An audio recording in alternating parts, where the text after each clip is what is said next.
On the 3rd of August 2016, an Emirates Boeing 777 was operating a routine flight EK521 from Thiruvananthapuram, India to Dubai International Airport.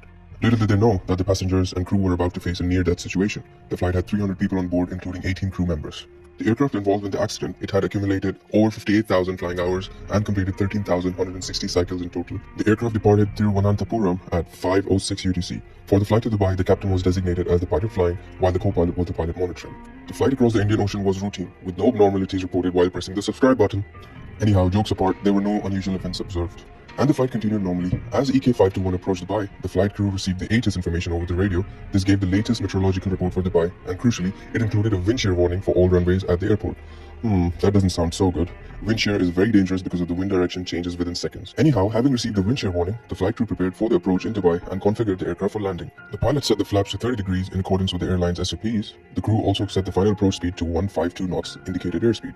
Once everything was set up, EK521 was stabilized onto its final approach. The ATC cleared the crew of 521 to land and vacate the runway via taxiway Mike 9. The crew was informed by the tower that the wind was 340 degrees at 11 knots. During the approach, with the auto throttle system set up in speed mode, the Boeing 777 descended through 1100 feet at 152 knots. But due to the wind shear, the wind started to change from a headwind component of 8 knots to a tailwind component at this point. At approx 920 feet above the airfield, the crew disengaged the autopilot and continued the approach with the auto throttle still connected. As the aircraft descended through 700 feet, it was subjected to a tailwind component which gradually increased to a maximum of 16 knots.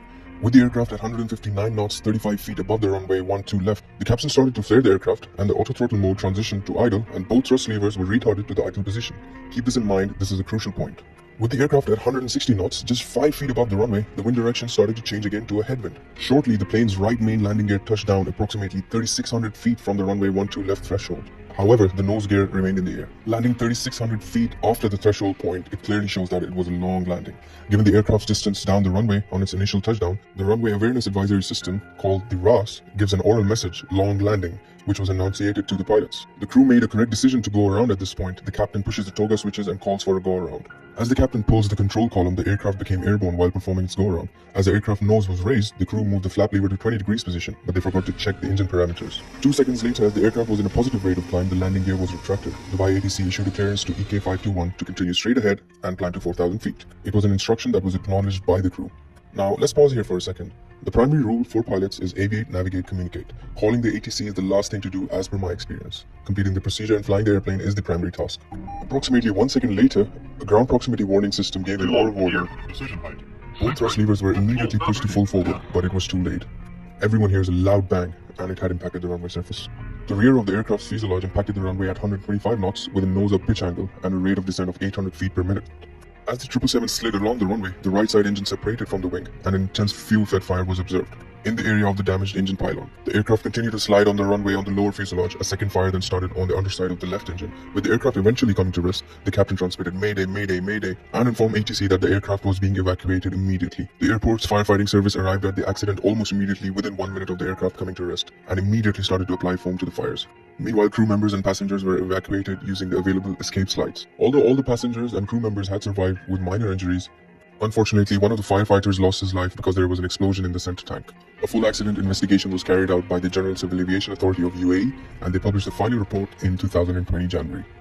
The main causes of the accident were: number 1, during the attempt of the go-around, except for the last 3 seconds, both the engine thrust levers were at idle. And like I said, the flight crew forgot to check the parameters for the engine during the go-around. Also, the crew was unaware that the auto throttle did not push the throttle levers to toga, even though the captain pushed the toga switch. Now, you would be thinking, why didn't the toga switches work? So when the captain decided to perform a go-around, his perception was the aircraft was still airborne. And when he pressed the toga switches, he expected that the auto throttle would respond and automatically manage the engine thrust during the go-around.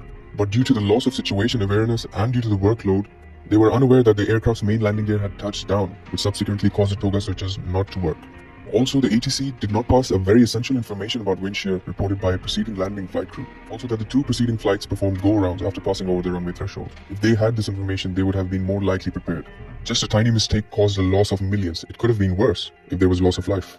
Anyhow, aviators, I hope you liked the video and I hope you enjoyed it. If you did, please press the thumbs up button, subscribe to my channel and share the video as much as you can.